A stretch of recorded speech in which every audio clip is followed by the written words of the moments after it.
when you stole my heart,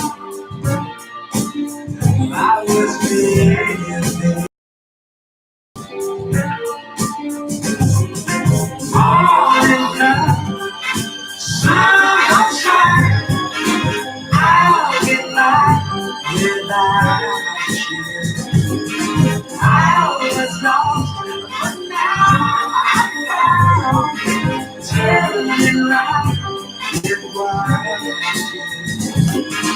all in love. Sun don't shine, I'll get by without you.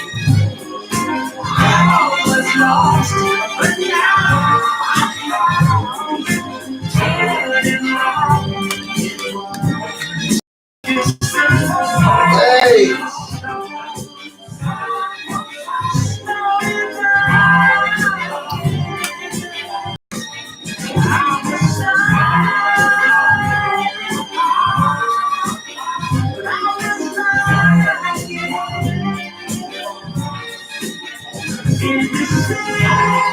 What's going on, you guys?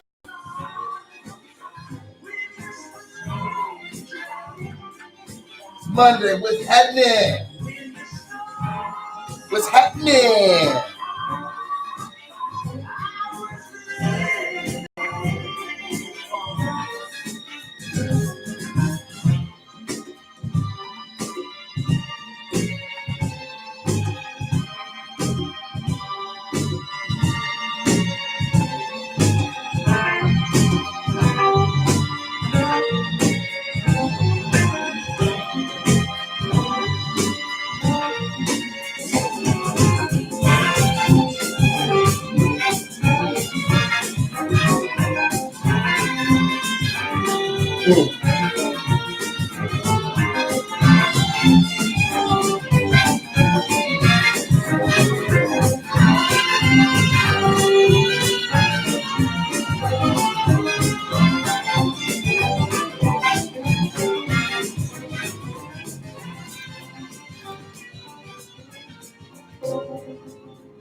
Yes.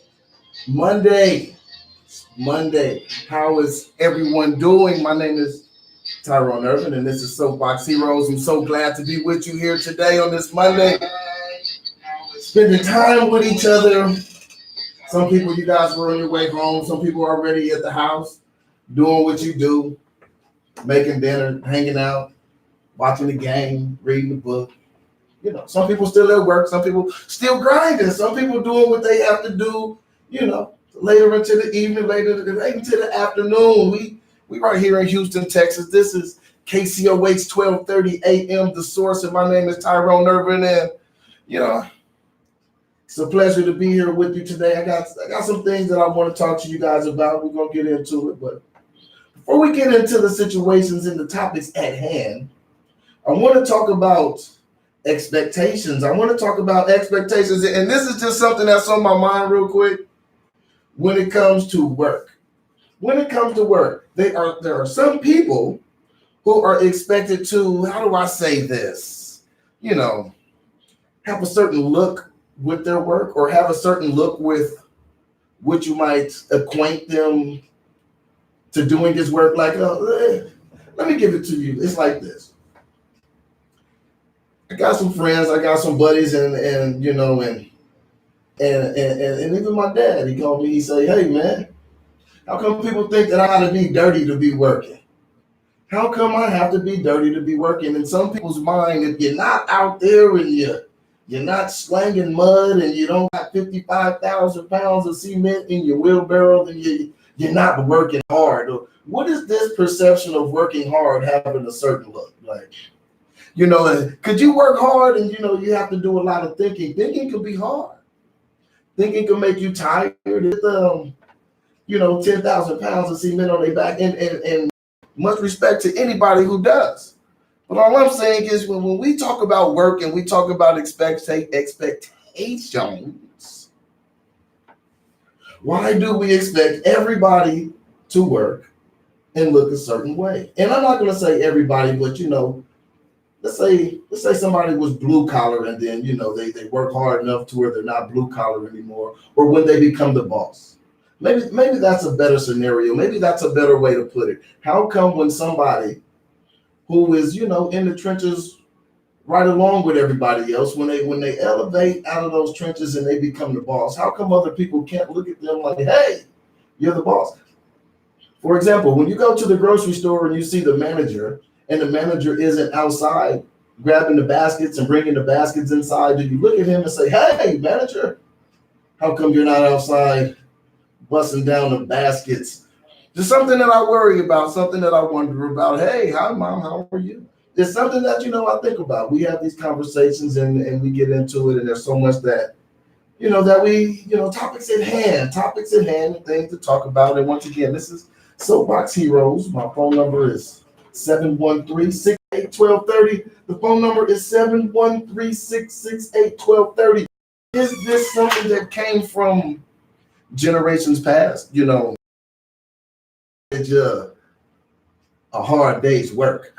And when that was said about people, you know, normally it'll be about a guy coming in from maybe the farm or from the field, or, you know, I'm doing something manual. And so, you know, can a hard day's work apply to somebody if they're not doing manual labor? Because it seems like certain people don't think that that's possible. You know, they be like, hey, are you working? You're clean.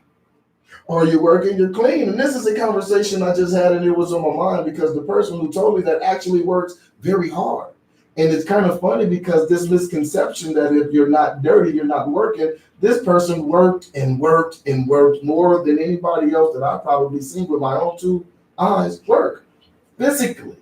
And so then when this person isn't working anymore, people look at them and, I mean, they're still working, but when I mean they're not as physically working, like literally trenches, but now they're doing more of a role where they're in supervision, where they're in guidance and calculations and making sure that the numbers add up right, making sure that everybody gets paid. So when they get to that position and they're in, you know, people look at them and say, hey, you're not dirty. How come your clothes are dirty? Why do we have that mindset? Why do we feel like if somebody's hands isn't dirty, they're not working? Everybody has, you know, different jobs. You know, it's a song out. It's levels to this. It's levels to this. And sometimes when you work hard enough, you know, you reach a certain level, or you decide within yourself. You know, I think everybody has the opportunity to decide what it is that they're going to do. But we have to understand with those decisions, it doesn't mean that it's going to be easy. I can decide right now that I want to be a pilot and I want to fly 747 jets across the friendly sky. I want to talk to the passengers and say, hey, we're ascending above the water. If you look to the left, that's Lake Michigan, you know, and I could decide right now, right this second, that that's what I want to do. But if I'm going to make that decision, I'm going to have to realize that everything may not be easy. So yeah, you can make whatever decision you want. You can make whatever decision you want, but that don't mean that it's going to be easy. It doesn't mean that it's going to be easy. So I don't want to be the person that gives that, you know, that talk and say, hey, You can do whatever you want. I do believe you can do whatever you want, but the caveat is things come with challenges. Things come with ups and downs and left and rights and the ebbs and flows of life. Sometimes, they get in the way on this course, but you can make a decision and you can decide to do whatever you want to do. So my question is for that person that get out there and work hard and every day I'm hustling, and they ascend upward. How come it's so hard for some people to let those people ascend upward? And I'm not talking about me myself. This actually has very little to do with me. It's just talking about things that I notice and things that I see out there in society. And I'm not going to put an exact, I'm not going to put a race on this, and I don't think it goes like that because I see it with all type of people. See it with all type of people, races, creed, colors, height, tall, short, whatever. But what is that mentality? What is that mind state? What is the mind state? Well, either way it goes, every day I'm hustling. Every day I'm hustling. You still got to do what you got to do. But I want to say this: work does not always mean 5 pounds of cement. Your heart surgeon is working and working hard. Different people do different things. Your financiers, they're working and hopefully they're working hard. The guy you look at, he's coming in a 3-piece suit, and you say, you know what? His life is so easy. I'm just here to say sometimes their life isn't easy. They have complications and things they got to go through. Work is work. Work is work. Sometimes we get this perception again that, if the person isn't super, super dirty and they don't look like they've been through a lot, then they must not have been working, but you don't know how hard that pencil been pushing. You don't know if they've been pushing that pencil. You don't know. You don't know. Different things going to different things, and then managing people and managing operations in whatever the field is. Because I even know a guy, he does real estate, and he tells me, man, Tyrone, my friends and my family tell me I don't work hard. And he's like, and they don't understand the days where I'm up for working literally for 12, 13 hours trying to get deals closed. When I'm trying to make sure that people, have all their paperwork and all their stuff right, and I'm out there making sure, and I'm shopping the markets, and this is how I feed my family. So when people say that I'm not working hard, it kind of rubs me the wrong way. And I say, hey man, you gotta understand, we have a thing where we feel like to be working hard, you got to be busting up some chivalry or something. Yeah, but you guys, hey, the kids are a new generation, so we're gonna be having kids doing coding and doing things of that nature, and things are going to change just a little bit. Things may change, but look, today we're going to talk about why does everybody hate Ivanka Trump? I asked last week and we never got around to it. I want to know, why does everybody hate Ivanka Trump? We're also going to talk about the 21-year-old rapper Juice WRLD that died. He died and he had seizures, and we're going to talk about a little bit about rap. And we're going to talk a little bit about rap culture. We're going to talk a little bit about rap culture, and if you guys want to get on that conversation, I'm over here fumbling and bumbling, dropping stuff. I'm dropping stuff while I'm talking. But if you guys want to get in on this conversation, the phone number is 713-668-1230. One more time, the phone number is 713-668-1230. We're going to talk about that. We're going to talk about why does everybody hate Ivanka Trump. If you guys know, you guys let me know. If you guys know, let me know. We're also going to talk about Democrats so white. It's a hashtag floating around. We're going to talk about it. This is Soapbox Heroes. My name is Tyrone Irvin. We'll be right back.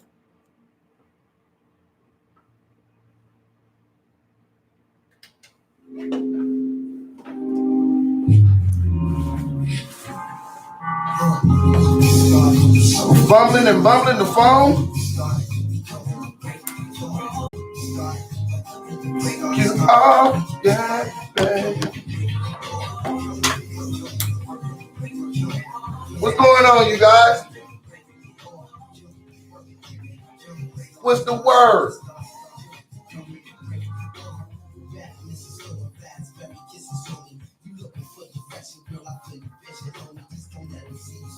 Facebook, be involved. No one really get it all, girl, I mean it all. Keep it feeling till you're taking the toss. And when I'm breaking it off, there's no denying the fact it's wrong. Cause you got a man who probably playing this part, he probably breaking his heart. He trying to figure the reason you want. Is it cause it's superficial, or is it too submissive? Or did I come along and hit you with the futuristic? Or is it cause you really couldn't see the future with them on? What's going on, you guys? Hey, why do everybody hate Ivanka Trump? What she do? What she do?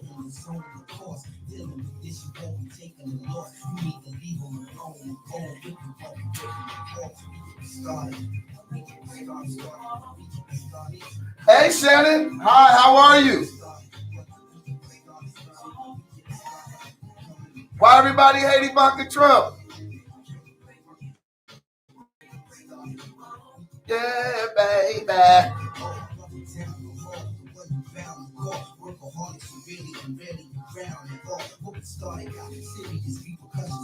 We had a chance to turn back, but look, that was all late nights, twisting something, listening to me say. She got the beat, telling me deeply appreciate the company, time spent. I feel the same. It's a shame you ain't my girlfriend. Cause listen, you need a rubber with that physical face that go through in the mix with you with no head tricks and forward. You need a new musician, and who can get you open like a shoe lifters. Have you ready to go for yours? Come on, work with me. You won't get hurt with me. Just keep it real and you get broken off certainly. Dealing with this, you won't be taking a loss. You need started.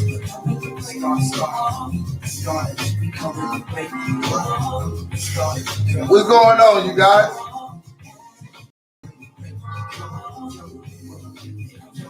Start it over? Let me start it over.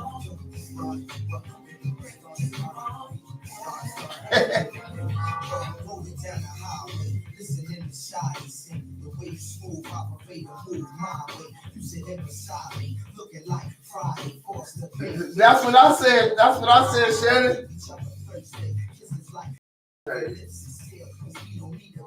I say I'm in town. You say you want it in the worst way. You probably told your man it wasn't really birthday. Meanwhile, champagne chilling the ice. You ready for the freakiest things you've done in your life? Is there still a delay? Let me know if it's still a delay. Robert Mejia, what's up with you? Delani, what's going on with you? Delani, Angela, hi Angela. Hey Karina.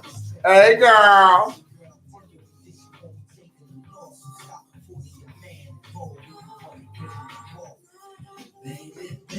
Baby, don't you worry about nothing, cause I'm coming. And do you know now, whenever you want that thing you need, give it to you, baby. You are, yeah, baby. What's going on, Jacqueline? I'm not going to talk about Melania Trump real quick. It's just on my mind. I want to see what you guys think. Let me put the phone number down here.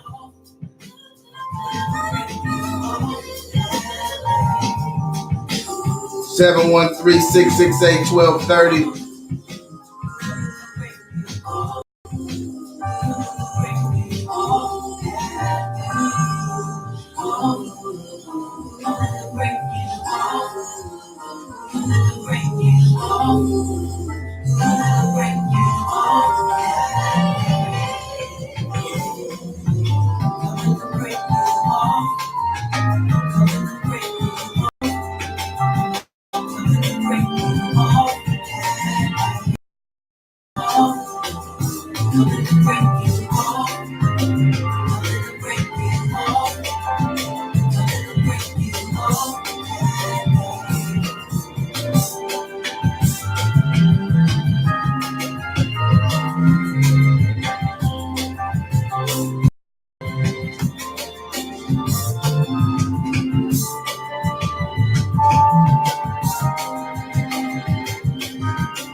What's up, Rovi? Hey, drop. Why everybody hate Melania Trump? We're gonna talk about Juice World, and we're gonna talk about that hashtag Dem So White. Cory Booker and Kamala Harris, and I guess Julian Castro, they didn't make the debate, so they talking about Dem So White. Is that right?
Let me hook you guys back up. What's up, Auntie? What's up, Auntie Cynthia?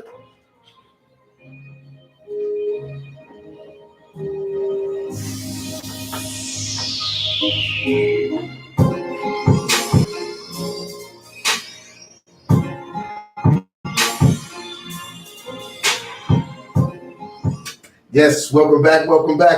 Soapbox Heroes, right here on 12:30 a.m. The Source. I'm right here in Houston, Texas. You know, I'm looking over the freeway. I say that all the time. I just can't help it. I get asphyxiated sometimes looking at the freeway, looking at the traffic, and you know the things that run through your mind when looking through traffic. And I think I was looking at said traffic when this ran through my mind one day. I was listening to some conversation, a little bit of back and forth, and nosy poking my nose where it didn't belong, listening to the conversation, and the subject of Melania Trump came up. Melania Trump, yeah, the First Lady Melania Trump, yes, the First Lady Melania Trump. And the things that I heard about her, I said, whoa, you know, and it made me think, I say, why do people hate this lady so much? Why does people hate this lady so much? Is she guilty by association? Is she guilty by association? Is this one of those things? It's not about what you do. It's about who you know. Is it, you know, because I've been watching the hearings and, you know, I actually went and I listened to the complete Mueller report and her name didn't come up, not one time. Her name didn't come up one time. And I'm just saying, as a person who has been guilty by association, even somebody that I didn't want to be associated with at one point in time, it might have happened to a lot of us, that association, that guilt by association, it sucks. Have you ever been guilty by association? And so I'm just wondering, you know, why? And people are going to say, well, why are you taking up for? Why are you taking up for? I'm just saying this. I don't see a reason to drag the lady through the dirt. I know there's going to be a lot of people out there that don't see it the same way as me, and I understand that. But look, if you can tell me a reason why, I just want to know. The phone number is 713-668-1230. 713-668-1230. Yes, like 1230 The Source. You get it? So call in if you want, let me know. But I was just thinking about it and I heard so many things. People were talking about her past career, her being a model in the nude variety, I guess that's a proper way to put it. And I think, you know, and I think to myself, you know, everybody has a past. And then people told me, they say, well, hey, Tyrone, hey. She is complicit. She is completely complicit in what is going on because her husband has been talking to Russia. Her husband Ukraine, and she is complicit. And everybody says, and so I heard that. And people were talking about, well, he said he wanted to grab him by the, and I hear that, and I heard all those things, and I also know a bunch of women who don't have a clue of what it is that their husband is doing out there in the streets. We got a caller on the line. Caller, what's on your mind? Caller, you here? Okay, call us there if you want to. Call back. I don't know what happened. Maybe I was fumbling with my fingers and did something wrong. The phone number is 713-612-30. Don't be afraid. Talk to me. I talk back. I heard the phone. I heard you back there. I heard you. But I'm still here. But, sometimes I wonder, is it possible that she doesn't know what's going on? Because now I'm just looking from a inside information. Well, I have read a couple books. I read Omarosa's books. I read, I think his name was Michael Wolff. Michael Wolff's book. He wrote 2 books, actually. And in those books, they did kind of reference the distance that she had from the president. But those are the only 2 literary sources that I have that I can say that, I can point to. And, I don't know. You can't take all of these things as the gospel, you can't take everything as the gospel, even if it is a book written by an author. Sometimes people say, read, and that's great. But just because you read something, even in a book, does not always make it 100% the truth. And sometimes you got to look into the author's background and see their motivations and predilections and why do they want to write. But I digress on that. But those are the only 2 literary contextual terms. I mean, places that I could point to and say, these people are saying that their relationship isn't the greatest. But when I sit back and I look at it from a distance, and I remember he did a State of the Union speech, and everybody wore all white, and she was sitting there just wearing all black, like death.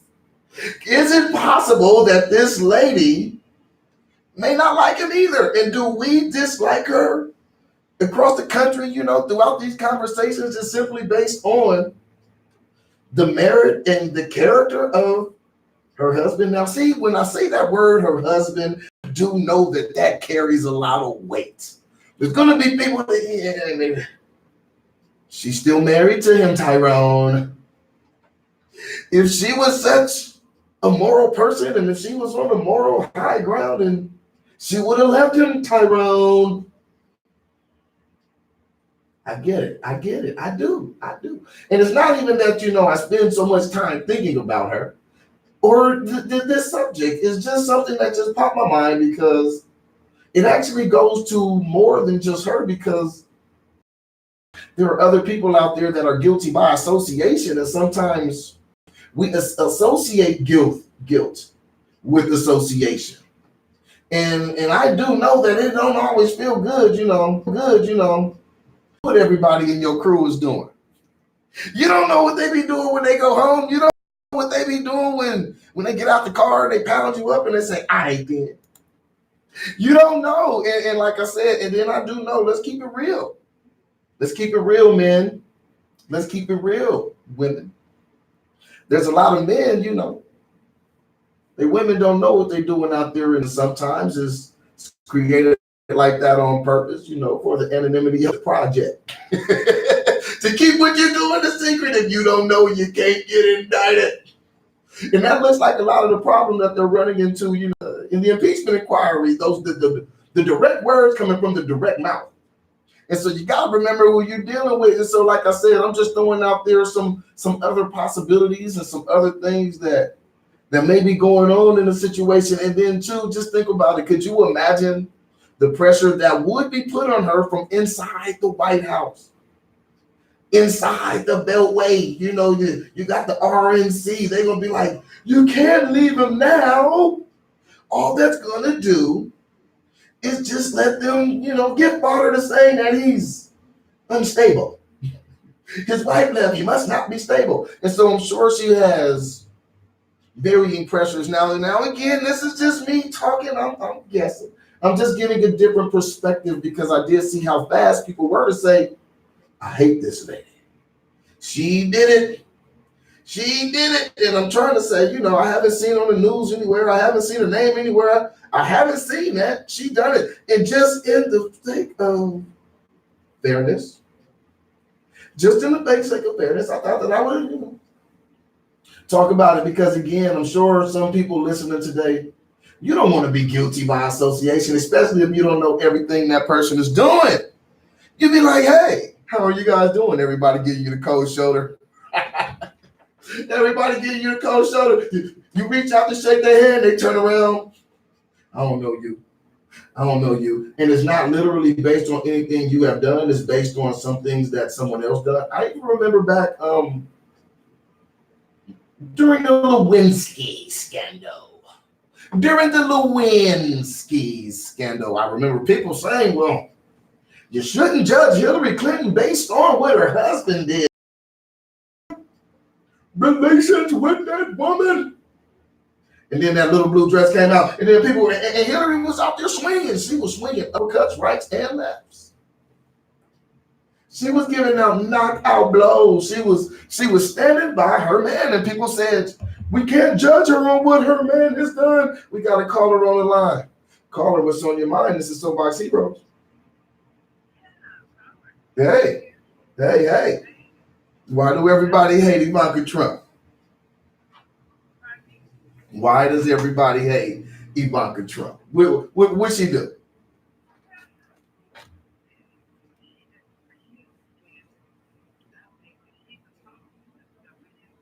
Mm-hmm.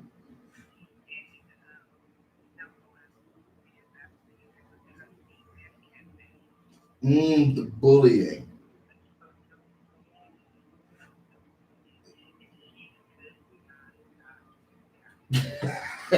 She couldn't get in front of that runaway train.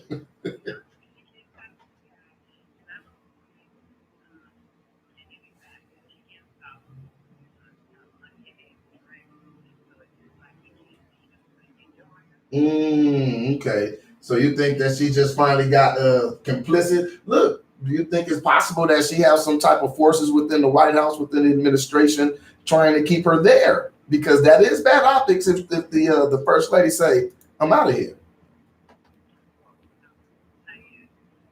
Mm. Uh-huh.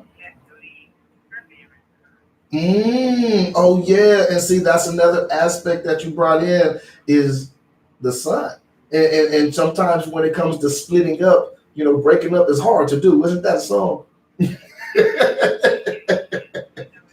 And they have a child together, and so what I'm trying to do, I'm trying to just bring in some of the other factors that go into these decisions because we have these conversations sometimes, and people come to these judgments and these quick thoughts, and they don't bring in all of the factors. And so I'm just here to add some of the factors tonight.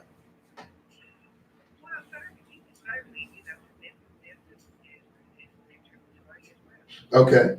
Okay. And look, and now I'm not gonna go out there and say, I don't think that she married him because he was rich in the first place. That's not what I'm saying.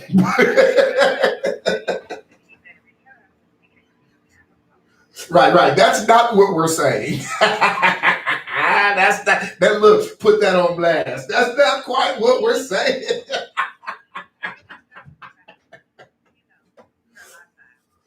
Yeah. But see, what all I'm doing is just trying to bring some more thought into it because oftentimes we are guilty by association as human beings, and sometimes there's nothing we can do. But I do want to hear what some other people got to say, and I want to thank you for calling. We got somebody else on the line. We got another caller calling you on the line. This is Soapbox Heroes.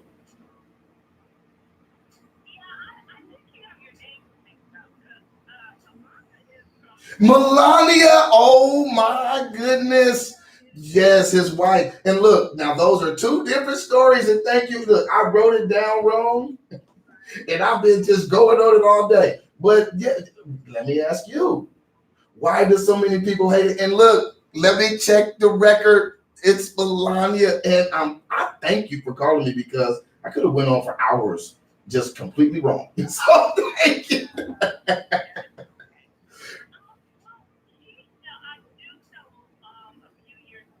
Mhm.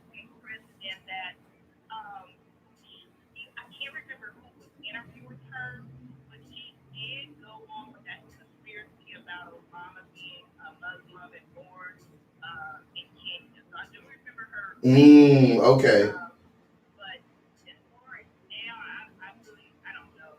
I don't know. People just associate that's his wife. They hate him, so automatically they're just going to have the same feelings for her as well. Guilty by association. Yeah, and also she wore a I remember she wore that jacket. I can't remember what it said, but it was about Oh immigration. yeah. Saying he doesn't care. I can't remember what exactly, but I think that wasn't that didn't help her case at all. Yeah. I don't remember exactly what the jacket said, but it came off very insensitive. And sometimes when people are isolated from the rest of the world, they do get insensitive. I just noticed people hate her, but well, thank you for calling in. And again, thank you for not letting me leave the house or go with boogers in my nose. Thank you. I appreciate it. And yes, again, you guys, we're talking about Melania Trump. Now, I've just been talking about Ivanka. Now, Ivanka Trump is a completely different story. You know, the one that, she didn't want to have a role in the administration, but she does want to have a role in the administration, but she doesn't. That's a different story. That's a different story. But again, you guys, and so I've been trying to figure this out for the last couple of days. I've been saying, everybody hates Melania. Let me get that right. Everybody hates Melania, like one of those episodes of Everybody Hates Chris, when everybody hates Chris. And so I wonder how that makes her feel as a human being. Now, I do understand when you're in a spotlight, it does come with a certain amount of scrutiny and it does come with, a certain amount of criticism and judgment. You got to be able to handle it. But I also have read that she never wanted that in the first place. And so, I don't want to just make this apply to her. I even want to make it apply to other people. Do we dislike people who are associated with people that we dislike? And is that a good thing? Now, I'm not here to say, what's bad, what's good. I'm just asking. I just want to know. Just want to know, you guys, It's Monday. I was thinking, had some things on my mind, and that's one of the things that I was thinking about. Why does everybody hate Melania? Why does everybody hate Melania? But hey, you guys, look. This is Soapbox Heroes. My name is Tyrone Irvin. I'm going to go ahead and I'm going to take a quick break right here. When I come back from the break, we're going to talk about some other things, and we're going to get into it. I want to talk about this rap culture. Okay, and can I call it a culture? And the talk is going to be centered around 21-year-old Juice WRLD. He had seizures, and so far the autopsies has come back as inconclusive. They're not giving an exact reason, but there are reports of certain things and certain drugs, large amounts of them being found in his house. And he did rap about things like that. I even heard an eerie story about him rapping about how he wouldn't live to be past 21. Then he died at the age of 21. So I want to talk to you guys about those things. And then I want to talk about, hashtag them so white. Hashtag them so white. Hey, you guys, so look. This is Soapbox Heroes one more time. The phone number is 713-668-1230. And we're going to get into it right after this. If you want to make your taste buds very happy, take them to Doris's Kitchen, where flavorful, traditional American soul food is their specialty. Choose from their wide selection of filling and satisfying dishes prepared with your enjoyment in mind. Chicken, fish, chops, shrimp, wings, and burgers. Get fried chicken or juicy baked chicken. I was calling Melania Ivanka the whole time. Cold-blooded. Cabbage, pinto beans, mac and cheese. It's all good. We got, I think, Delvin the Great coming up tonight. And more. You'll love their grilled chicken or grilled shrimp salad. You can order any traditional American favorite, like the big juicy Carolyn burger. It's a combination of quality beef with grilled onions and jalapenos, bacon, and barbecue sauce served on a hefty bun. Call 832-649-8523. Doris's Kitchen, 9509 Scott Street between Airport and Reed Road. What's going on, Danny? Davina?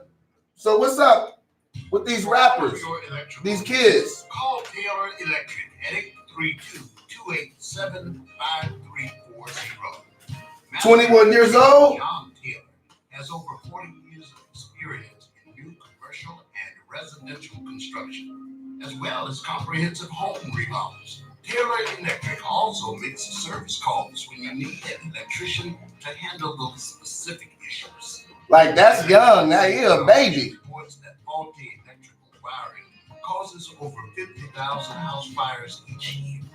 Bad signs include flickering lights, frequent breaker tripping, and hot outlets. Electrical work is serious business. Don't put your family's safety in the hands of amateurs.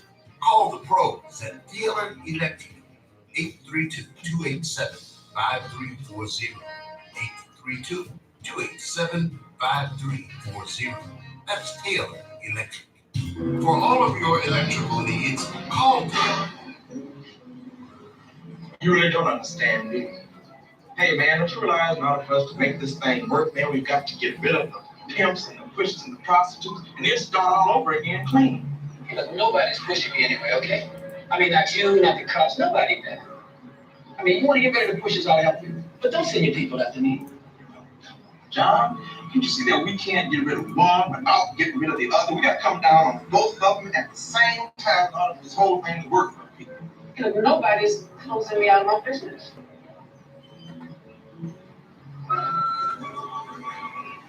Hey, man, you're not blushing, right? Make me make a decision on what to make, John. You're my brother, man. Can't you understand that? Look, being brothers ain't got nothing to do with that, man. I got a right to live my life the way I want to live. Man, being rich and black means something, man. Don't you know that? Ain't no heroes. We got all sorts of heroes now. We got kids out there who look up to me. Man, can't you see that's just teaching black kids to exploit their own kind? And that's sick. Well, it's not sick, man. It's sick when you get a chance to get out of a rat-infested ghetto and you don't. Oh, wow, you really lost your love for brothers altogether, then, haven't you? I mean, don't be dropping that brotherly love on me, man. I mean, for 5 years I set up in that place and you never visited me one time, man. You didn't bring me a dime, you didn't write me a letter. Well, that's because I figured you wanted something better than dimes and letters and visits. So I some kind of organization that you can use to fight the system that but you use your goddamn brainwash to use it. I just wanted to see you, man. That's all.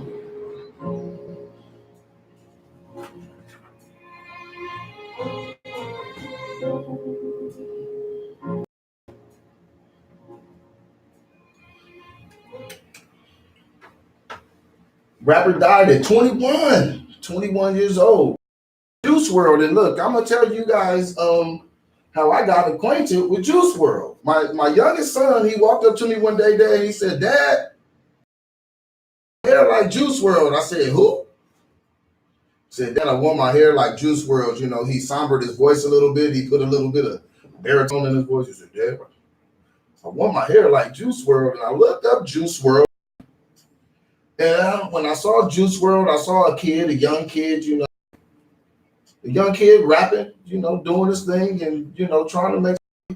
And when I saw it, when I saw it, I kind of took a step back and I listened to the way that his music went. And I think the first song I heard was called Lucid Dreams, and just the pace of the song and just the mood of the song kind of made me start looking at it and looking at them different. And then I noticed the affiliation with the drug culture. Can I call it a culture?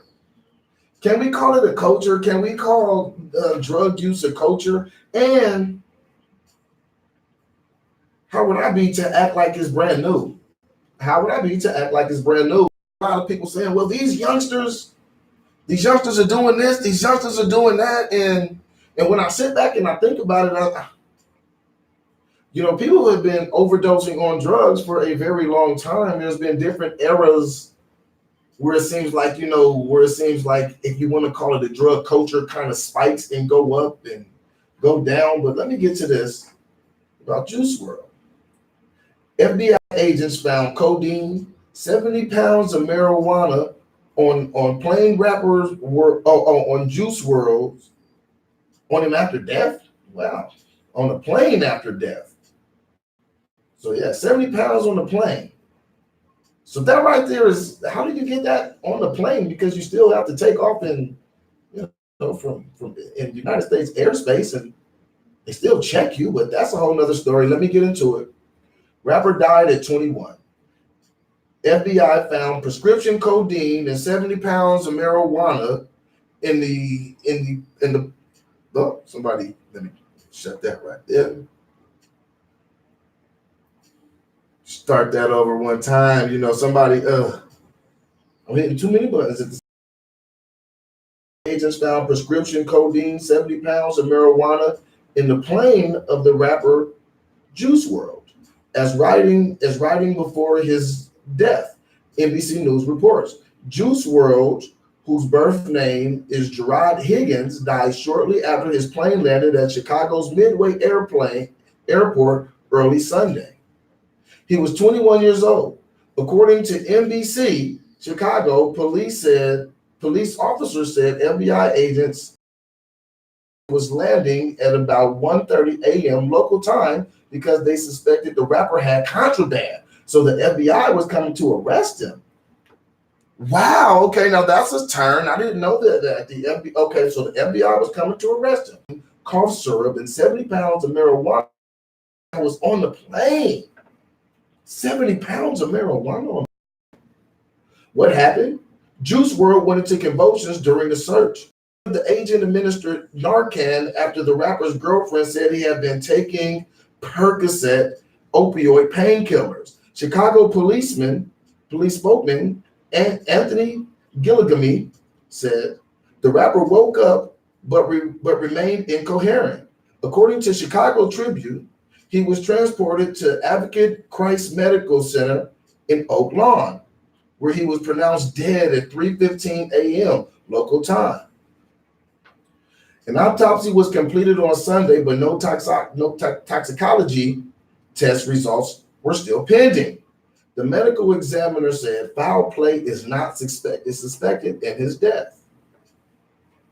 None of the dozen or so people on the plane admitted to carrying in the drugs, but detectives were conducting the forensic analysis to determine passenger.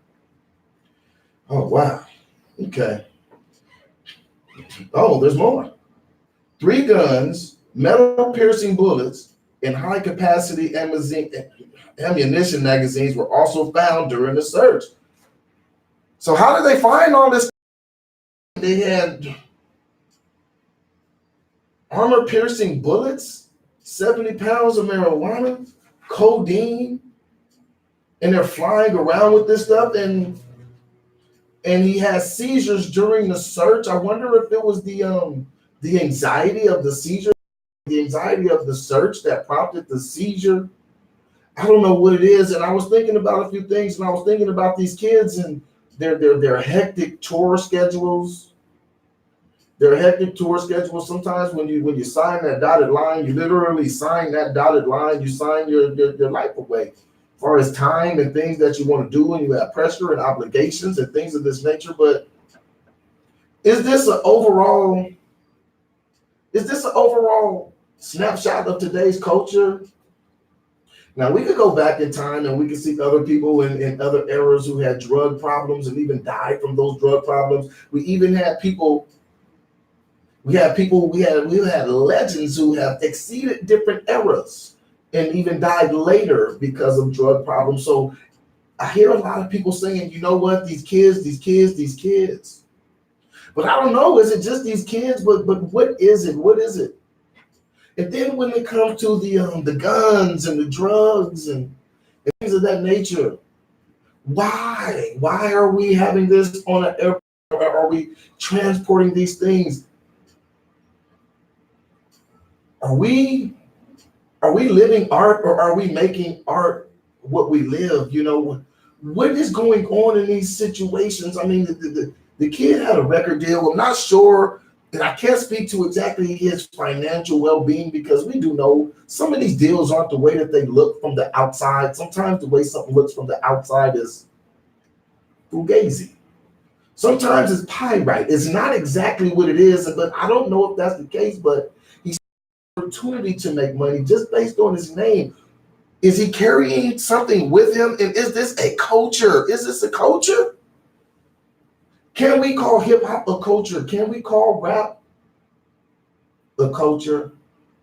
Because I'll be honest with you, sometimes when people say it to me, and I know, somebody's going to say, Tyrone, why do you feel that way? And I'm going to tell you why. And I'm going to tell you what I feel. Sometimes when people say rap is our culture, I say, no, it's not. I say rap is not my culture. I enjoy rap. I grew up listening to rap. At one point in time, I even thought that I could rap myself. But to call it a culture or to say it is my culture, I don't know right now, just based on the things that it represents. Now, of course, we do have good, positive rappers, but when we talk about the good and the positive, that rarely outweighs the bad and the negative. And so when we just talk in realistic terms, the bad and the negative just always seems to outweigh the good and positive. And so that's why I say I don't really want to say that rap is my culture. Now, don't get me wrong. I like rap, and I do. I listen to rap, and I think as you grow and mature, you have to learn how to intake rap. You have to learn how to intake these things and filter them, because sometimes when you listen to something so much, it gets in your soul, you become a part of it. And I think that's why we have these kids. And the only reason I'm saying these kids is because this is the present time that it's happening. Because I do think the same things happened in different generations. I do think the same things were happening in different generations. But now we have social media, and you can see the kid foaming at the mouth because he's using drugs and prior posts on social media. Foaming at the mouth. Doesn't mean that this didn't happen in different times, but now. It's happening now, and it doesn't seem to be getting any better. So is this a part of the culture? How many songs do you guys know where the key line is live fast and die young? Live fast and die young. I was listening to a song not too long ago, and when that line came up, I said, they're literally telling people to live fast and die young. What kind of advice is that? I don't want that to be my culture. I'm sorry. No disrespect, because I do like rap. I do know the origins of rap. I do know the origins of hip hop and where it started, but we have deviated so far from the start. This is not Kool Herc anymore. It has changed. It has changed. It has changed form. And this isn't a good thing, but it is something that I have observed. When I was young, people wanted to be the drug dealer because the drug dealer had the money, had the prestige, had the nostalgia of the old drug dealers back in the day. The drug dealer, was the man. And like I said, I'm not saying that that's good, but what I see now is people don't want to be the drug dealer. These kids want to be the drug user.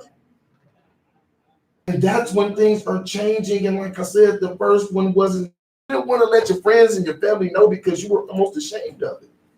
But nowadays it's changed. It's like these kids aren't ashamed of it. They're not ashamed of it. And then I got to keep it real. We got songs. Percocet, Molly Percocet, Percocet, Molly Percocet, with a nice up-tempo beat, a melody that hooks you and catches you.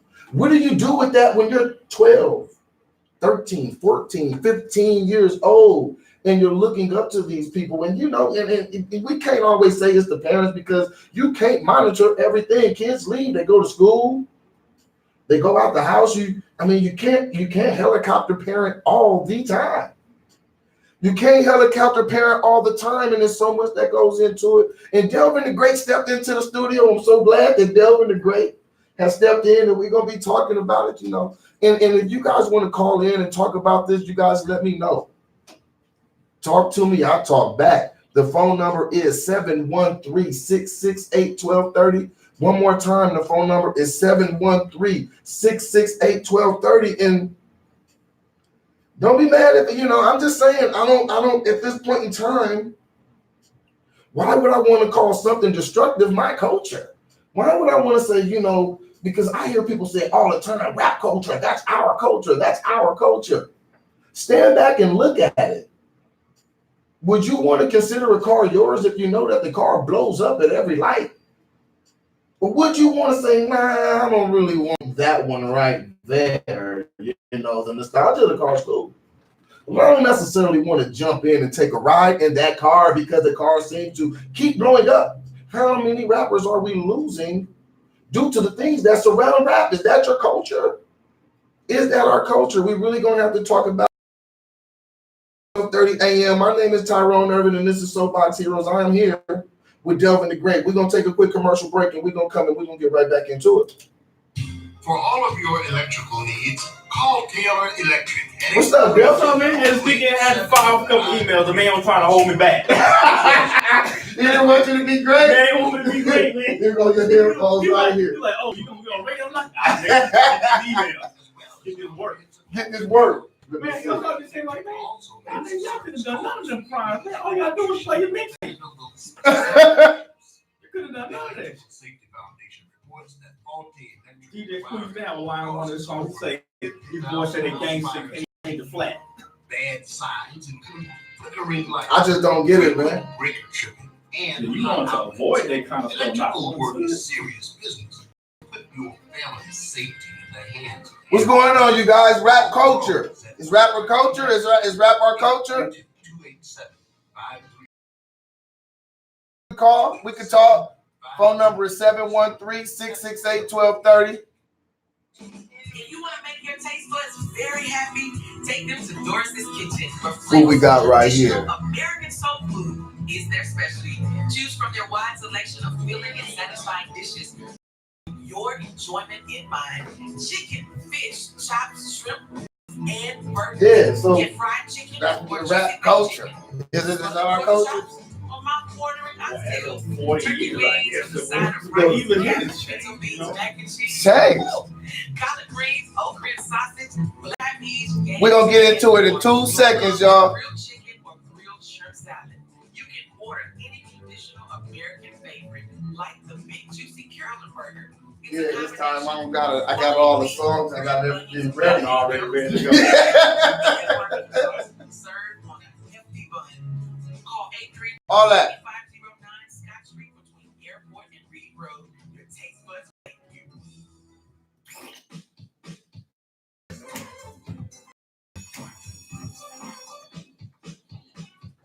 Mirror, mirror on the wall, tell me, mirror, what is wrong? Can it be my daylight clothes? Is it just My De La Soul. what I do ain't make believe?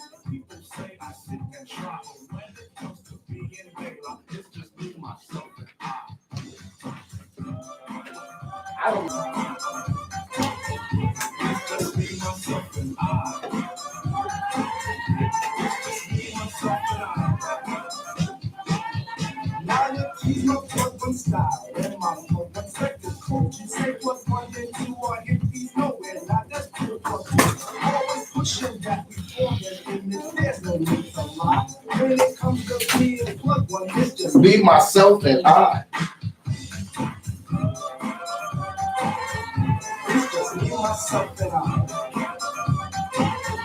It's just me, myself, and What's going on, you guys? Is rap. Is rap our culture? Here, let me put it right there so they can see Delvin the Great too.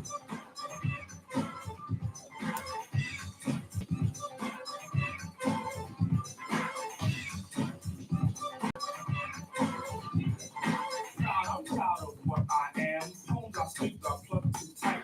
Please, oh please, let's plug to be himself, not what you read, alright? Right is wrong when hype is written on the soul, they lie that is. Style is surely our own thing, not the false disguise of shoulders. They lie souls from the soul, and the fact I can't deny. Me too. They're called Stucky, and from me, myself, and I. It's just me, myself, and I. Glory, hallelujah. Glory, spoke of 1 and 2. You say what? Oh, okay. I know this, so I point at Q-tip and he stays black is black. Mirror, mirror on the wall. Oh yeah, I'll copy and paste it. Then they'll release it watch party. So I don't get an What's up, you guys? Somebody make a comment so I know if I'm just not seeing comments or if ain't nobody really here. Either way it go. It's just me, myself, and I. It's just me, myself, and I. It's just me, myself, and I.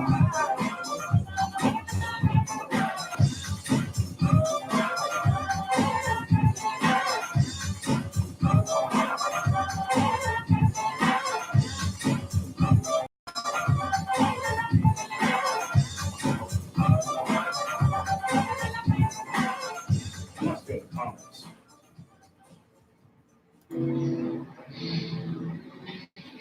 I gotta run this back one more time.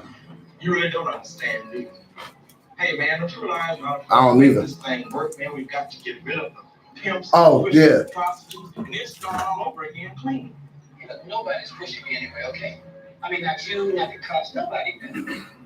I mean, you want to get back to pushes, I'll help you. But don't send your people after me. John, can't you see that we can't get rid of one without getting rid of the other? That comes down on both of them at the same time. This whole thing works for the people. Look, nobody's closing me out of my business.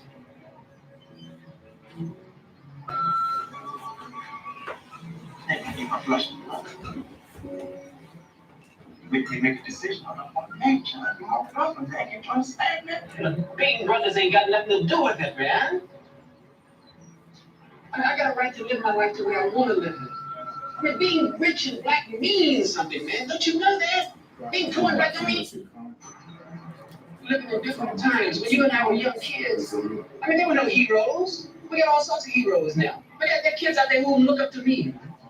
Man, can't you see you? That's just teaching black kids to exploit their own kind, and that's sick. Well, it's not sick, man. It's sick when you get a chance to get out of a rat-infested ghetto and you don't.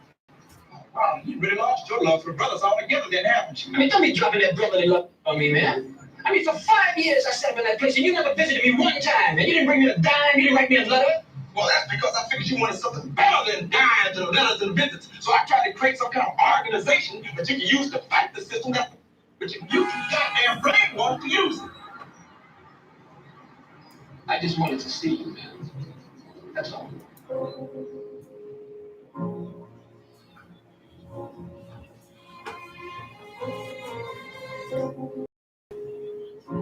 We're gonna come in at 5, 4, 3, 2.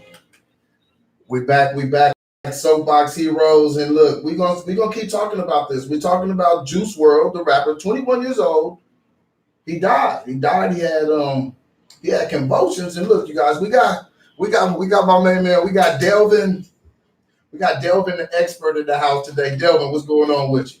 What's good, man? Appreciate you having me. Hey, man, you know, it's always good to have you, you know, when you pop in and you stop in. You said that the man was trying to stop you from being great today, huh? Yeah, maybe fire off some emails. He made you fire off some more emails? Yeah, but I'm here now. Look, earlier, I was talking about when people think if you don't get super dirty, you're not working hard. Like if you don't have, you know what I mean, like cement on your boots and mud in your, you know what I'm saying, on your shoulders, then you didn't work hard. Oh, never the case, man. Never the case. Never all work is good work. You can work hard without doing that. Oh yeah. Yeah. Absolutely. Yeah. And I've done a lot of manual labor. Don't get it twisted if anybody out there listening. Don't think that you know what I'm saying. I'm trying to say anything to the opposite. And I do give, you know, a major shout out to them. But look, I want to keep talking about this Juice WRLD thing, man, and rap culture. You know, he was 21 years old. Way too young, man. Way too young. But are we getting used to this? Or, and like I said, I was saying earlier, I don't think this is something that's brand new. When we have these conversations, we were like, well, these kids nowadays, but.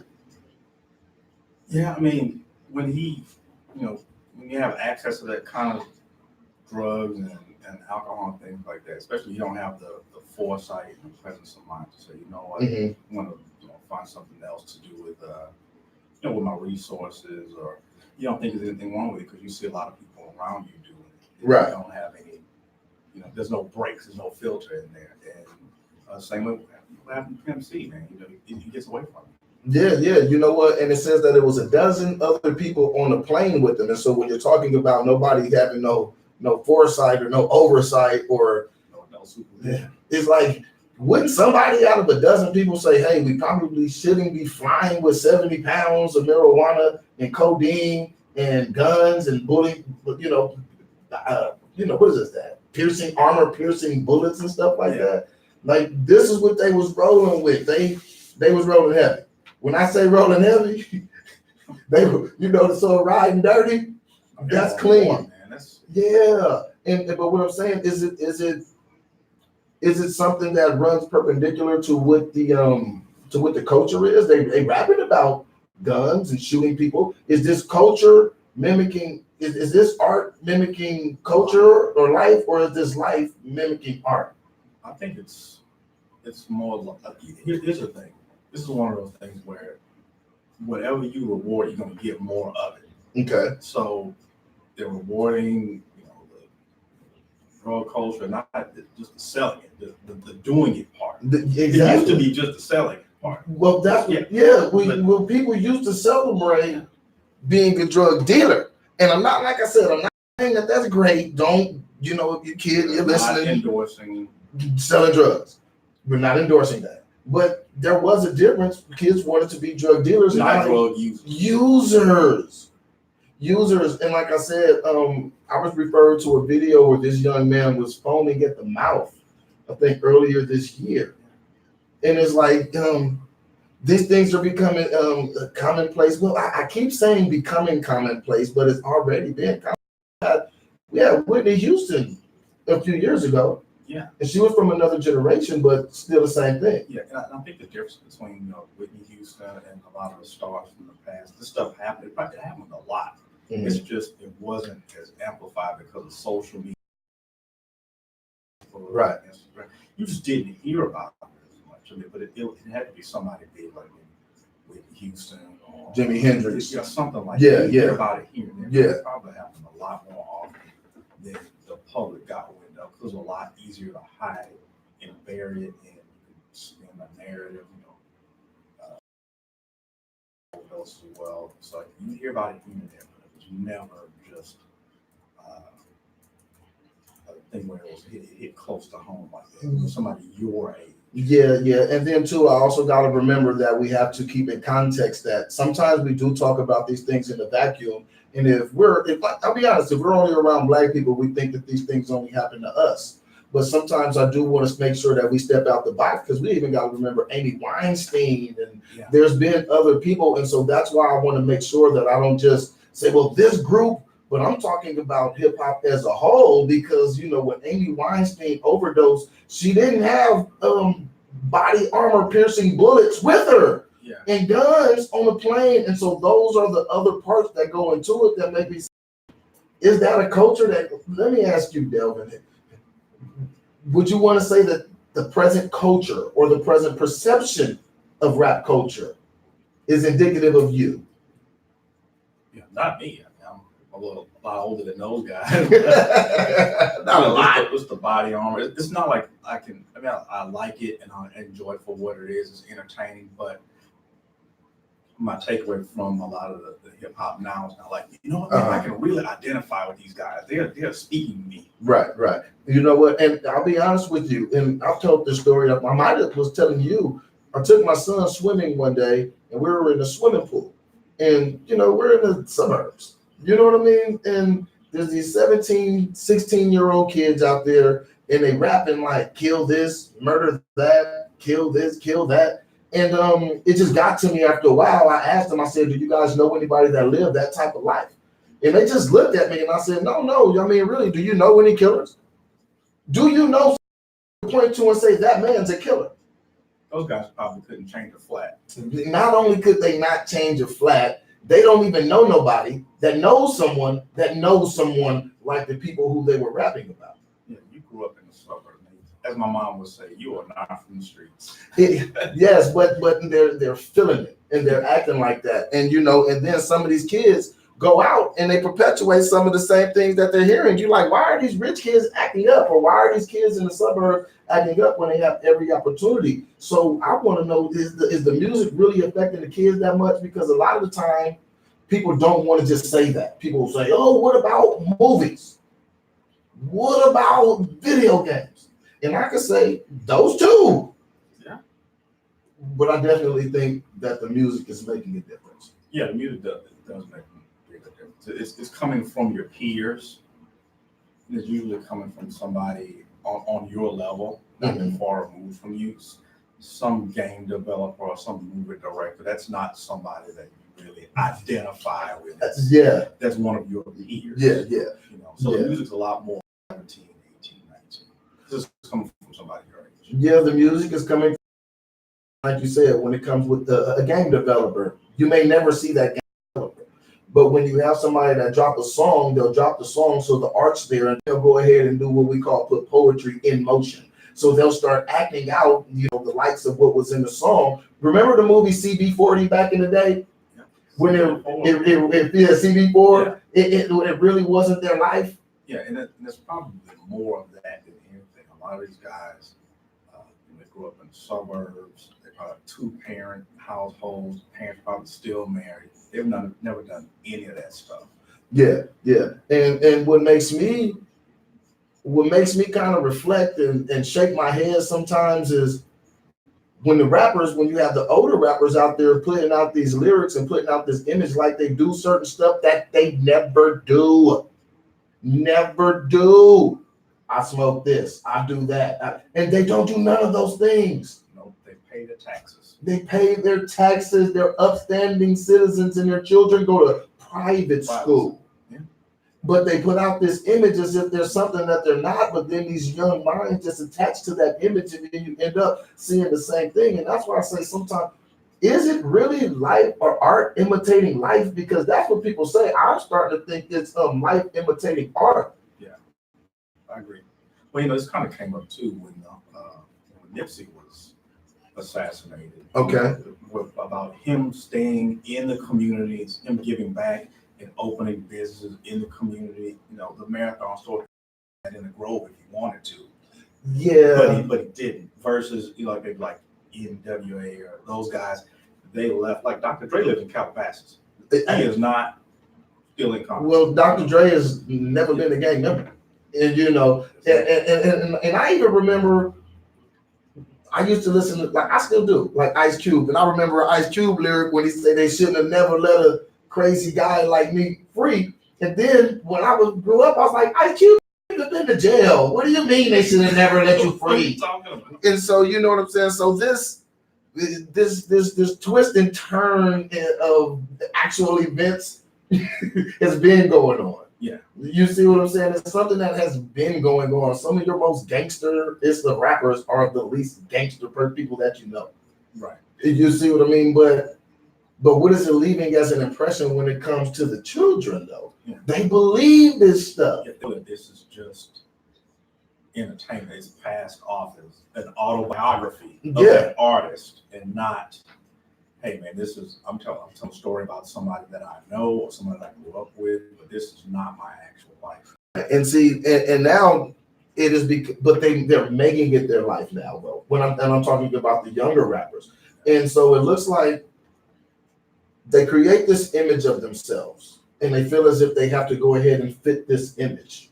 You see what I mean? And the image, of course, was created by older rappers and passed down, and it's something that they picked up, and it was popular, and so they latched on to it. But some of these kids are coming from good homes, and like remember 21 Savage, all that what he was doing, rapping and capping and this, that, and the third, and come to find out that he's not even from where he says he's from, another country at that, and his dad is a doctor with money and prestige, but he's 21. You see what I'm saying? It's like all you can do is laugh. Yeah, all you can do is laugh. But it's serious because, like I said, we have children dying, and I understand artists have been dying, but it's just like throughout time. But it's like when you start to see something, you kind of get the pattern after a while. It's like, I'll be honest, when I grew up, we would say, anybody under this age, if you get caught doing crack, something wrong with you, because we already knew what it did to the generation before us. Yeah. You see what I mean? And so now these kids are really looking at people who are completely messed up because of this stuff, and they still do it, and they do it like it's cool. Cool. Remember, people used to try to hide these things. That's what's different between now and generation or justified. Nobody glorified or justified the using. Yeah, I remember lines of never get high on your own supply.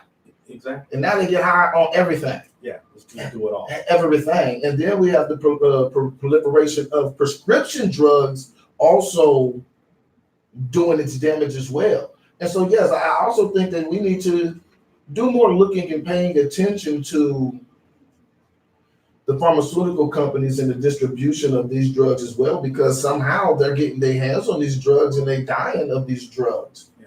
You know, he didn't get caught with a whole bunch of heroin. He got caught with prescription drugs, and his girlfriend said that he had just taken Percocet. Percocet, and mind you, that song Percocet, Molly Percocet. Yeah. Well, like what happened with Michael Jackson. You know, a lot of these celebrities, they'll go doctor shopping, Mm-hmm. and you got enough money, you'll find somebody that'll write you a couple of prescriptions for Percocet. Yeah, you'll find somebody that'll write you, and these things are problems. And the thing is we many of us, we know people who struggle from this stuff, and it makes it hard, you know, when we're looking at it and it's being, you know, it's being pushed off as something cool and something to do. These kids are taking these drugs on camera, smiling and laughing and giggling, and you know, I get it. You're free to do what you want. You're grown, you're free, but even at 21, their fans are 16 and 17. And so they're giving that to somebody. You see what I'm saying? And then I also want to know, where does the record label stand with this stuff? Yeah, I think you want to keep your artist alive. It'd be a financial interest on your part. Who knows? I don't know how the insurance go. But then again, it could be like Pop. You know, he was worth more dead than alive. You know, same thing with Michael Jackson. You know, you're an icon now. You're a legend. Yeah, and it's tough because it seems like the record companies have more of a financial obligation to themselves, and they know that sells. They know that sells, and so they push it. Like, I mean, at 21 years old, you and I, we're both grown men. If we had a 21-year-old, let's say what it is, or a young man, and I don't young man that we care about, we wouldn't let him just go on a path of destruction to where he's literally killing himself. Yeah, like, I don't care how much money you have. I'm telling you this to slow down because I love you and I want you to be around. And all these people on the plane with the guns and the bulletproof vest, they're not gonna be there for you. And it seems like the record industry is okay with this. Mac Miller died last year. You know, even XXXTentacion, he didn't die from drugs, but he got ran up on because he announced that he had $50,000 cash. Yeah, you see what I mean? And after a while, when do people step in and say, "Hey, you guys, look, this is not what you do"? When do they give good supervision or just good advice, or do they just not care? To me, that's like a disposable life. Yeah, just like a disposable life. We're going to let you go ahead and stay on the path of destruction, going 199 miles an hour, as long as we are getting returns on your deal. As long as we get returns on your deal, Delvin, I don't get it, Delvin. I don't understand it. Look, and it seems like as time go on and the more people talk about this and the more we see it, that it would stop or it would slow down. But I guess that's some of the frustration is the more we see it, the more it happens. Yeah, and again, I think it gets back to wanting to be immortalized. I mean, nobody, you guys don't want to die, but if you do go that way, you become immortalized. You know, everybody remembers Jimi Hendrix the way he was when he died, or Michael Jackson, or Whitney Houston. You're there forever. Yeah, you are immortalized, and you're dead, but you're immortalized. Yeah, but even now, at this point in time, I don't even know if they want to be immortalized like that, because I'll be honest, I heard some comments and they were kind of harsh. And so, you know, we got to remember too, we live in this high-speed internet days where, you know, people say what they want when they want to say it, and people are saying you was a junkie. And so you got to pay attention to that too. Do you want to die with people saying you're a junkie at 21 years old? I think it's back to around the people these guys have around them, somebody should have said, "Hey, man, this is not. We shouldn't be doing this, or shouldn't." Dial this back a little bit. You can't only have yes men around. Yeah, you got a bunch of yes men, a bunch of hanger-on, stooges. Yeah, because you're paying the bills. You're the artist. Right. You can do whatever you say. And like I said, I can't just say it's all record companies or just the record company, but they sign these kids and they watch them mold and develop into what they are and what they're becoming. And to just let them freelance in that direction sometimes it just seems like is there any responsibility? Should we as the public look for responsibility? Or because if we don't, it's just like, oh well, he's dead. If we don't look for any type of responsibility, and if we don't really are not concerned with changing that, then it's like, oh well, he's dead. Yeah, because by purchasing his music and that not just him specifically, but anybody in that situation, by glorifying what they're doing, that lifestyle, you're just rewarding that behavior. They're going to do more because that's giving people what they want, in a way. So I guess we all are, to a certain degree, partially responsible for endorsing it and celebrating. Well, look, I'm going to tell you what I'm going to do to make sure that I don't endorse it and celebrate it. I'm going to make sure that I don't play music that's just outright promoting just drug use. And, I try to keep it on a higher vibe, a higher vibration than, everything murder, death, kill. Yeah. And so that's one thing that I think I'm going to do. But there's things that we can all do. And like I said, if you got somebody that's in your life young and they just spiraling out of control, step in, say something. Don't let one of your loved ones be somebody that we see on the news. If because everybody don't know. Yeah. Some people are fighting that battle in private. Yes. And again, I know you're not, and I'm definitely not going to sit here and pretend like I don't like the music. I don't like to listen to it. Right. I certainly do. I'm not saying I listen to gospel 24/7. Right. Not saying. Right. And I said that earlier before you got here that I do enjoy the music. I've just learned how to intake that music. I have learned how to, take it for what it is and understand it for what it is. And I'll be honest, I'll tell you guys, one thing that I do with my children is if they want to sing a song, they're going to have to tell me what it means. Yeah. They're going to have to tell me what it means. There was a song, I Don't Really Care If You Cry, All My Friends Are Dead, Push Me to the Edge. And this was a real song, and I'm listening to it, and All My Friends Are Dead, Push Me to the Edge. Yeah. All My Friends Are Dead, Push Me to the Edge. And I'm listening to kids get off the bus singing it like a chorus, like a choir. All of them are singing it, and come here, boy. What are you singing? And he starts singing it, and I say, well, what does that mean? He didn't know. But mind you, 2 weeks later at my daughter's school, a child took their life. Now, I'm not saying that's because of the music. I'm not. I'm just saying that these things sometimes do correlate. And it's not real to them yet. And that line between fantasy and reality. Mm-hmm. I think back when I was a kid, and I don't know if you remember that song, Don't Ride the White Horse. Yeah. I didn't know. No ride. Yeah, I didn't know they were talking about, doing drugs. I thought they were just talking about a white horse, but I was a kid. I didn't know. You was looking for the real white horse. I was looking for the unicorn or something. Even like Rick James of Super Freak. I didn't know what that was. I just liked the song. Right. So and this is true. But like I said, now we got images coming with it as well. And we had images, but we didn't how often did you see the Super Freak video? Right, exactly. You see what I'm saying? How often did you had cable? If your mama let you, you'd have to sneak to watch the video. Yeah. You see what I'm saying? Now these kids, they don't really have to sneak. They can just be walking to school. You can pull it up on YouTube. You can just pull it up. You can pull up whatever you want, whenever you want. And that's all you have to do. And so you guys, look, I feel super bad for this kid, and I feel super bad for his family. And, 21 is too young. And under any circumstances, Delvin, the kid had a lyric where he said that he didn't think he'd make it past 21.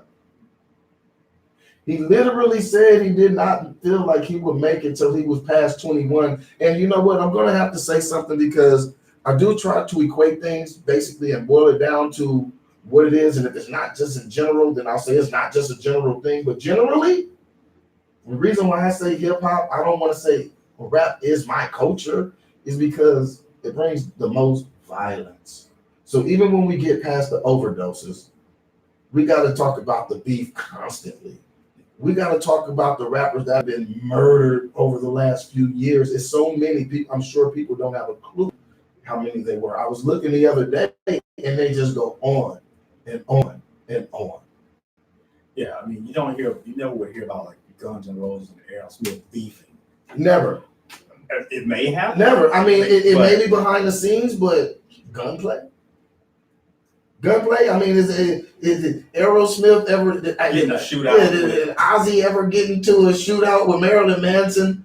You see what I'm saying? Yeah. Like, and I picked those people because their music is kind of dark. Yeah, their music is kind of dark, but I'm saying for some reason with hip hop and with rap, especially at this, not even just this present time, we could go back 20 years. It's been so aggressive. It's been so aggressive. Like, you know, if I'm not shooting you, if I don't shoot 10 people in this song, it won't be a hit. Like, I don't understand that recipe. Like, I gotta kill this many people. I gotta waste this amount of money. I gotta take this many drugs, and this is the recipe to a hit. Right. That's what confuses. I don't want you guys to be confused. I do want you guys to come back with us. We're gonna take a little break. This is Soapbox Heroes. My name is Tyrone Irvin, and I'm here with Delvin the Great. See, he don't be wanting me to say the great. He don't be wanting me to say the great, but we'll be right back right after this. If you want to make your taste buds very happy, take them to Doris's Kitchen. Have you dropped your denture or partial and cracked it? Has a tooth fallen off? No need to wait 2 or 3 days. At Sunnyside Dental, we have an in-house dental lab. Oh, the phone was dead. I didn't even know. We can fix that denture or partial while you wait. That's right. I can turn my camera Same-day denture repair while you wait. Call Sunnyside Dental, 713-738-1999. 713-738-1999. Let's get that denture fixed because you know what? You cannot go to church like that. You cannot go to church like that. For all of your call Taylor Electric at 832-287-53. Next, we're going to talk about this hashtag Dim So White. There's over 40 years experience in new commercial and residential construction, as well as comprehensive home remodels. Taylor Electric also makes service calls when you need an electrician. We back. A phone went. Electrical Safety Foundation reports that faulty electrical wiring causes over 50,000 house fires each year. We on a quick commercial. We're gonna play a quick song. What's up, Shannon? What's up, Auntie Cynthia? What's going on with y'all? Don't put your family's safety in the hands of amateurs. It cut off right when we was talking about the rap culture. Look, is rap your culture? Am I wrong for saying rap isn't my culture? That's Taylor Electric.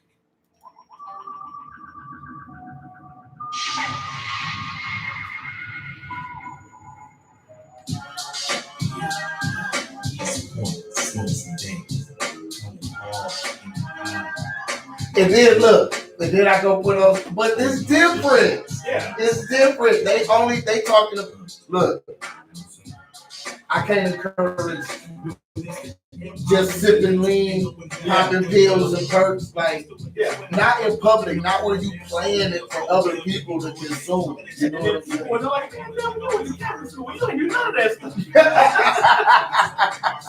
What is it? Some of us know you in real life. You're not a fan of it? Some of it I like. I just can't get into like the new music seems so depressed. That's what I noticed. It's so depressed. A lot of these new rappers, they all rap about how they ready to die and how they ready to end their life. And I don't like the whole live fast, die young thing. Like, what kind of rap lyric is that? Like, who just live fast and die young? That's terrible advice, y'all. But like, is rap a culture? And especially in its present point. Exactly, not good for your soul. It's not, especially if you don't know how to intake it. Like, we all know, I know people that I've met people, like, you know what I'm saying? We used to go do drive-bys, and before we go handle business, we'll listen to and then name different songs that they had listened to. And so, like I'm saying, it's not new, but I mean, do we have more education, more information now? No guidance whatsoever at all. It's more exposed. Yeah, it's more exposed, but it's no guidance at all. I believe that, Shannon. I do believe we need positive people around us. Because when you just surrounded with negativity, then that's what you're going to get is negativity.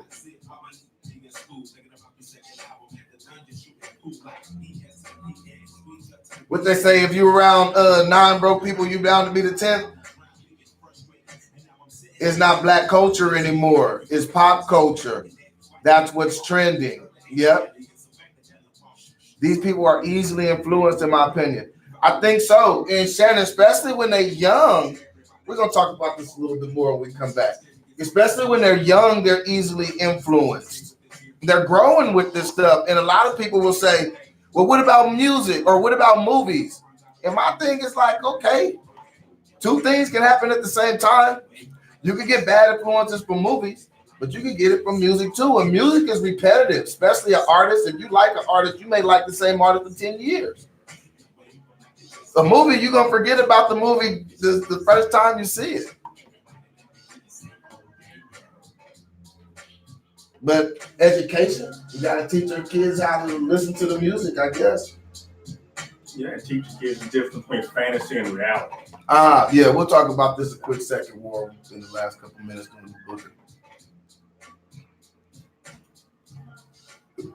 Fantasy and reality.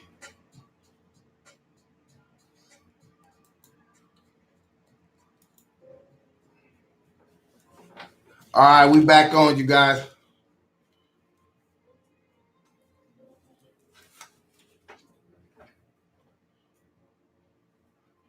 Gonna do it in 5, 4, 3, 2. Welcome back, welcome back, welcome back. This is Soapbox Heroes.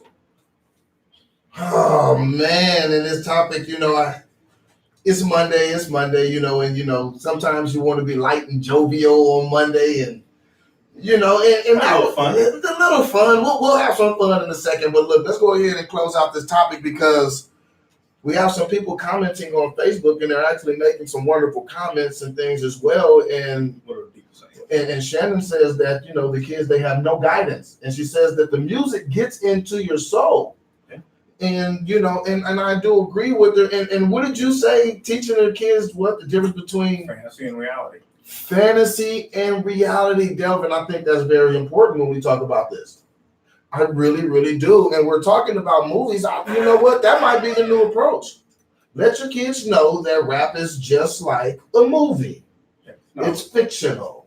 It's fictional. And then every now and then you do get somebody, because see, you mentioned Nipsey Hussle earlier, but that's where I will say actually that I honestly think Nipsey Hussle was the exception, because he was actually doing things and maturating and growing as a man, as a human being, even changing his messages and stuff, and getting people to think in a more positive way, take more positive steps, hustle and motivate. Right. You see what I'm saying? And so he was actually there in the community. He was there. Doing the work. Yeah, doing the work. He didn't have to be. Yeah, he did not. And, and I've heard that conversation come up where people say, well, you shouldn't go back to your neighborhood because you know how people going to act. I'm going to say, you know what? I don't really all the way want to agree with that, because there's been a lot of people that have went back and done wonderful things for their neighborhood and lived to fight another day. I do think that was a very unfortunate incident, but I do want to make sure when we're talking about this situation, because that happened, or in recent memory, sometimes the most prevalent event comes into people's minds. And so I don't want people to think that we are lumping Nipsey Hussle into this batch, because I listened to Nipsey from Bullets Ain't Have One or Jacking for Beats. I mean, way back before people knew, and I've seen the growth of this man. Yeah. And so I can't say that he's just, I've never seen him on Instagram foaming at the mouth because he's doing, Right. Like I said, that's different, the thing that he was doing. Like a lot of these guys, they'll talk all of this stuff and then go back to their gated communities. Yeah, and don't have anything to do with it, and they're just totally separated from it. You're just using the community and the culture to really as a way to kind of make money. Yeah. You're not actually a part of it. Well, they don't, they don't really care. And then too, earlier you guys, I played a clip from the movie The Mac. I played a clip from The Mac where he was talking to his brother, and his brother was trying to get him to change. And he's like, basically, I'd be a fool to go back to being broke. And this is how I'm getting it. I'm getting it how I live. And so, when we talk about these situations, sometimes we do got to talk about that side of it too. It's very hard for, let's be 100% real.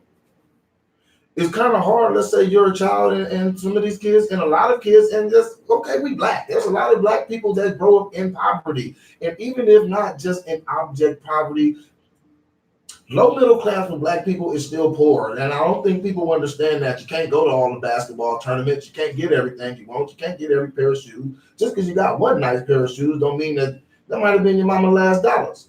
That might have been your daddy's last dollars. And so, when these kids are coming up in a situation, I do see it kind of hard to turn down an immediate financial boost if you act like this, if you keep up this behavior. Did you see what I'm saying? And so I do see that element of it is the kids, they're seizing the opportunity. They're seizing the opportunity. And so that's why I got to say, I got to give a side eye to the opportunist, to the people who are, knowing that these kids are coming from poverty or, can, definitely use an influx of money for them and their family. They put them on these heavy tour schedules and appearance schedules.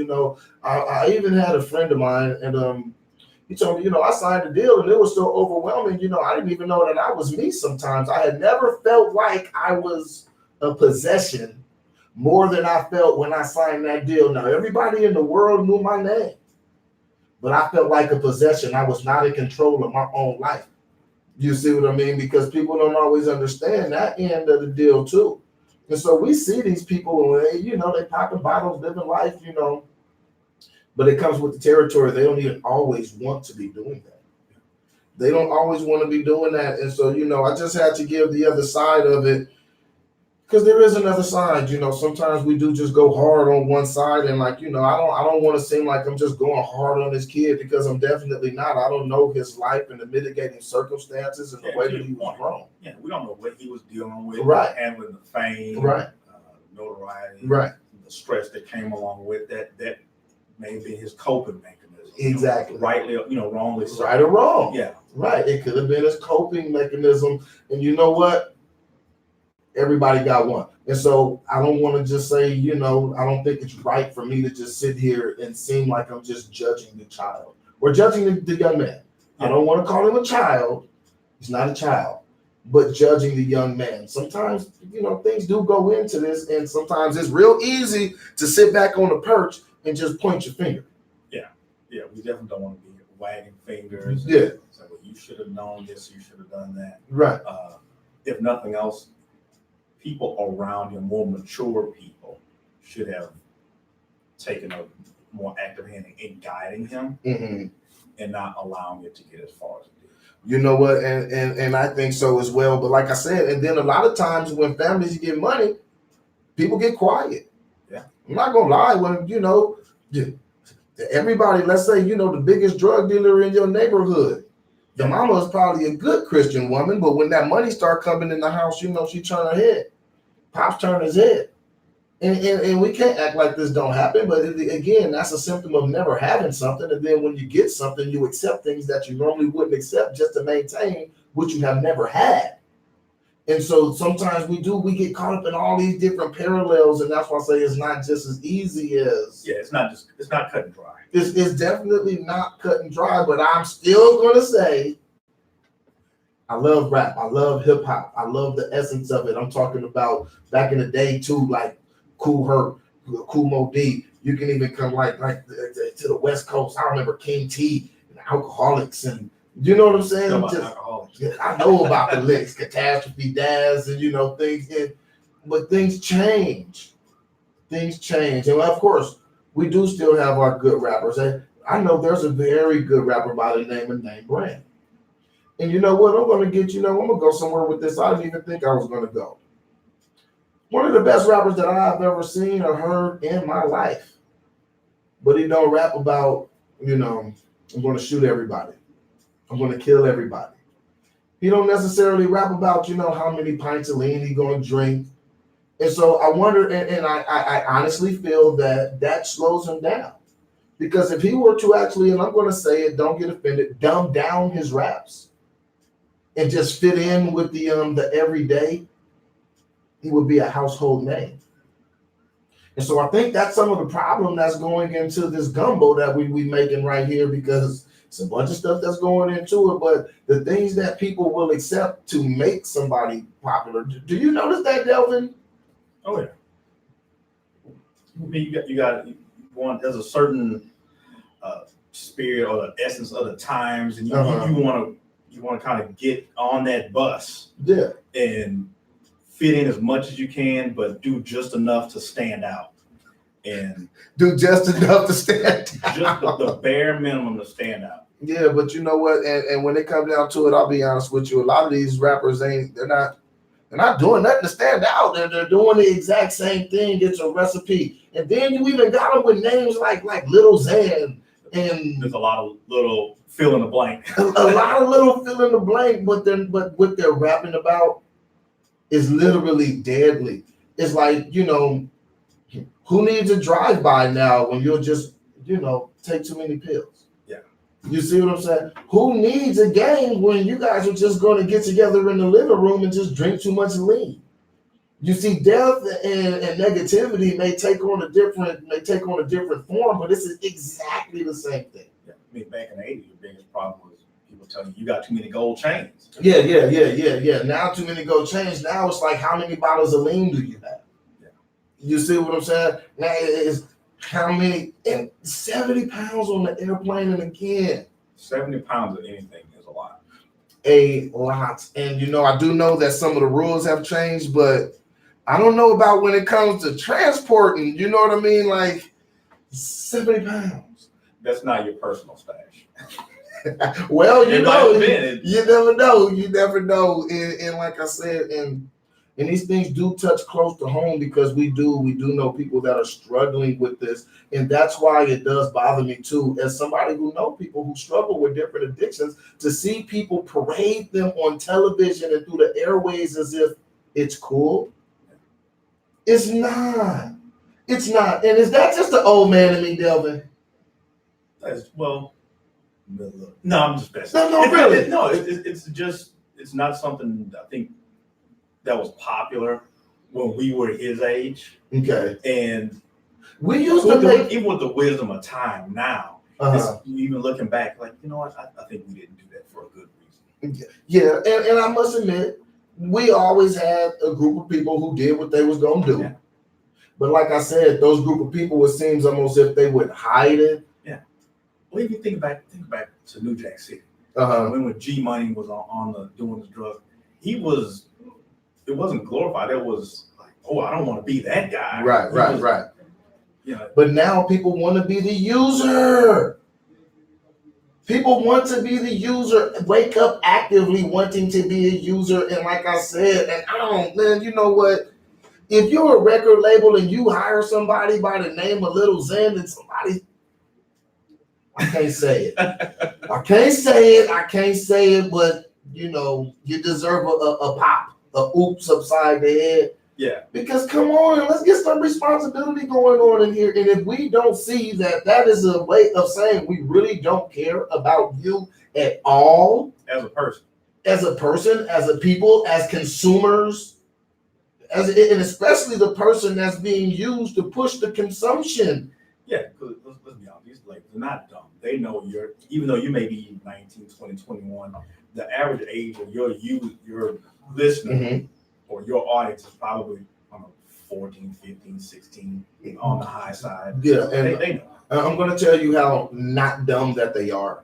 They do market research. I was just getting. They do market research, and you know what, Delvin? I got to put some of the onus on us, even as adults, and even the generation above, and get passed down and down, because they're selling us what we like. They're selling us what buys, and so it's secular. So, well, and that's what I was saying earlier. We have to own some of that, because if people weren't buying it, they wouldn't sign it. They would not. They wouldn't sign them.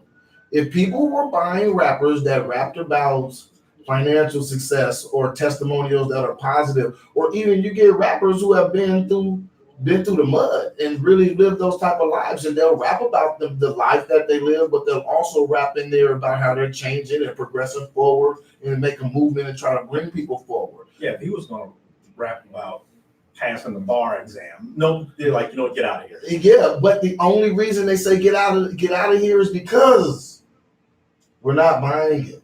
And that's on us. Right. And so when we talk about culture, is it incumbent upon us to change our culture? It is. Whatever you reward, you're going to get more of it, period.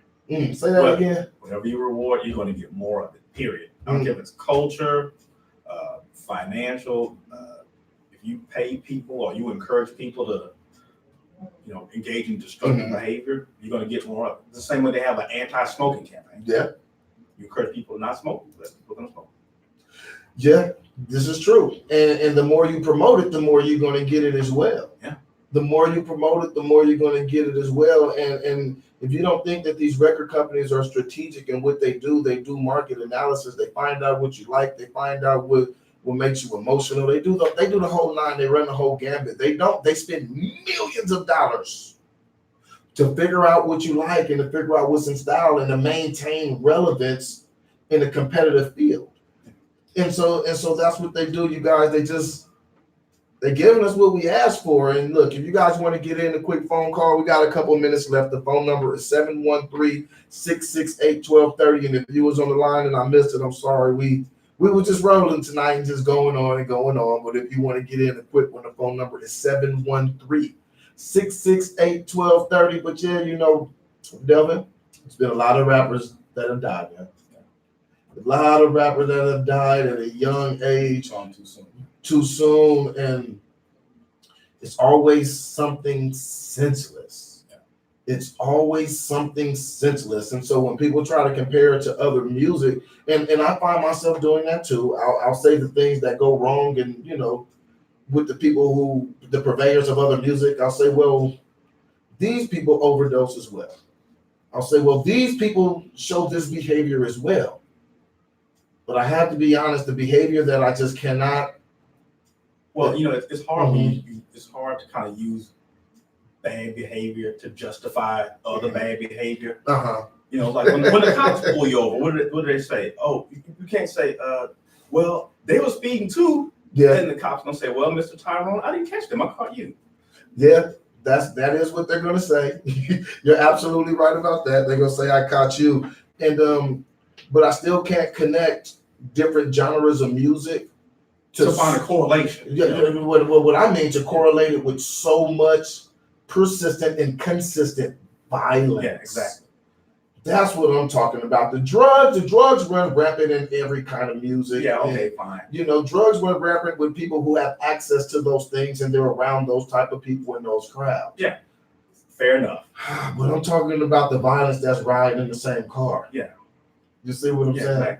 Exactly. It was happening with, I don't know, with Tejano music or folk music or country music. You don't hear about people in country music. You don't books pull it up on somebody. You don't hear about that. And like I said, I'll go out and look for these things. And now one thing that I did find, and I find that there was that mass shootout in Las Vegas at a country music festival thing. I think it was at MGM Grand or one of them casinos.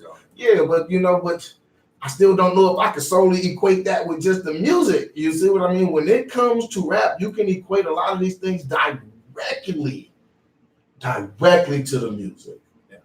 Directly to the music. But hey, you guys, look, it's been fun. It's been so fun having you guys, and I hope that you guys want to come back tomorrow. I'm going to leave you guys with something before I leave, and I played it a couple times today, and if you can, just just take the time to listen to it because it's actually very germane. I like that word. It's actually very germane. No, find an excuse. Yeah, I had to find an excuse to use it. It's very germane to the topic at hand. But hey, you guys, this is Soapbox Heroes. My name is Tyrone Irvin. I want to thank you guys for sitting in, and I got my man Delvin, the man with the plan. Fresh here from Canada last week. It's cold up there. It's cold up there. 14. 14? They got down to 12, actually. Wow. Hey, you guys, look. This is Soapbox Heroes live from Canada. Make sure the Mounties don't chase us. Hey, you guys, we'll be back tomorrow. Peace.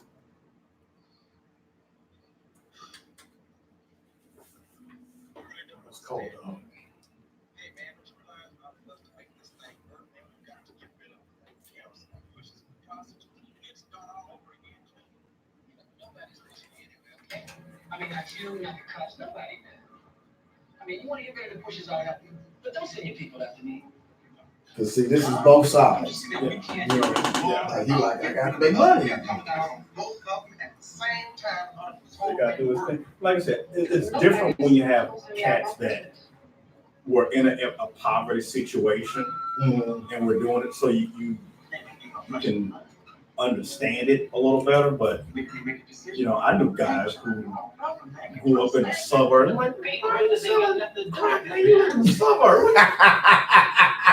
Your mom's a nurse. Your dad works as a supervisor at the plant. What are you doing? What are you doing? Your mom's a RN. Times when you and I were young kids, I mean, there were no heroes. We had all sorts of heroes. You got your own car at 16. Like, what are you trying to prove? Man, can't you see that's just teaching black kids to exploit their own time? And that's sick. Well, it's not sick, man. It's sick when you get a chance to get out of a rat-infested ghetto and you don't. Wow, you really lost your love for brothers altogether then, haven't you? I mean, don't be dropping that brotherly love on me, man. I mean, for 5 years I sat up in that place and you never visited me one time, and you didn't bring me a dime, you didn't write me a letter. Well, that's because I figured you wanted something better than dimes and letters and visits. So I tried to create some kind of organization that you can use to fight the system that but you goddamn brainwashed to use it. I just wanted to see you, man. That's all.